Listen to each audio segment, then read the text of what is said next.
नमस्कार दोस्तों, आज के हमारे इस वीडियो में हम आपके लिए गोवर्धन पूजन की प्राचीन कहानी लेकर आए हैं। एक समय देवराज इंद्र को अहंकार हो गया था। इंद्र के अहंकार को दूर करने के लिए भगवान श्री कृष्ण ने एक लीला रची। एक दिन भगवान श्री कृष्ण ने देखा कि पूरे ब्रज में तरह तरह के पकवान बनाए जा रहे हैं और सभी ब्रजवासी किसी पूजा की तैयारी में जुटे हुए हैं। ये देखकर उन्होंने मैया यशोदा से प्रश्न किया, माता, ये सब किस पूजा की तैयारी कर रहे हैं? मैया यशोदा बोली, लल्ला, हम देवराज इंद्र की पूजा करने के लिए अन्नकूट की तैयारी कर रहे हैं। यह सुन भगवान श्री कृष्ण आगे पूछते हैं, मैया, हम इंद्र की पूजा क्यों करते हैं? माता यशोदा ने उत्तर दिया, हम इंद्र की पूजा करेंगे तो अच्छी वर्षा होगी। यदि अच्छी वर्षा होगी तो अच्छी पैदावार होगी, जिससे हमारी गैया को अच्छा भोजन मिलेगा। यह सुन भगवान श्री कृष्ण ने इंद्र की निंदा करते हुए कहा, लेकिन मैया, हमें तो ऐसे देवता की पूजा करनी चाहिए जो स्वयं प्रत्यक्ष आकर पूजन सामग्री स्वीकार करे। यह सुन मैया यशोदा के पास बैठी गोपियों ने कहा कि 33 कोटि देवी देवताओं के राजा की इस प्रकार निंदा ना करो लल्ला। यह सुन भगवान श्री कृष्ण कहते हैं, इंद्र में क्या शक्ति है जो वो हमारी रक्षा करेगा? इंद्र से ज्यादा शक्तिशाली तो यह गोवर्धन पर्वत है जो वर्षा का मूल कारण है। हमें गोवर्धन पर्वत की पूजा करनी चाहिए जहाँ हमारी गैया चरती है। इंद्र देव तो कभी दर्शन भी नहीं देते और यदि उनकी पूजा ना करो तो वह क्रोधित हो जाते हैं। ऐसे अहंकारी की पूजा कदाचित नहीं करनी चाहिए।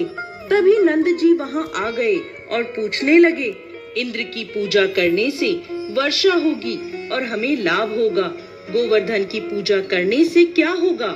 तब भगवान श्री कृष्ण ने उत्तर दिया, हमारी गैया गोवर्धन पर्वत पर चढ़ने जाती हैं। गोप गोपिकाओं के आजीविका का एकमात्र साधन गोवर्धन पर्वत है। यह सुनकर सभी लोग बहुत प्रभावित हुए और सभी ने मिलकर इंद्रदेव की जगह भगवान श्री कृष्ण द्वारा बताई गई विधि से गोवर्धन पर्वत की पूजा अर्चना करी। गोवर्धन पर्वत ने समस्त पूजन सामग्री को स्वीकार किया और सबको खूब आशीर्वाद दिया। तभी नारद मुनि इंद्र महोत्सव देखने की इच्छा से ब्रज में आए।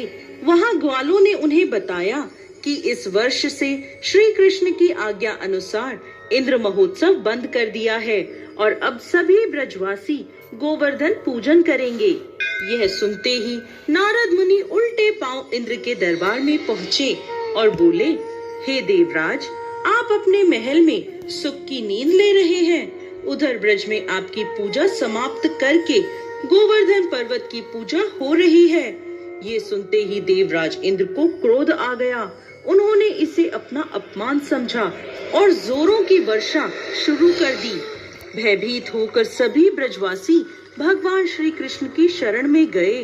तब भगवान श्री कृष्ण ने सभी को गोवर्धन पर्वत की शरण में जाने को कहा।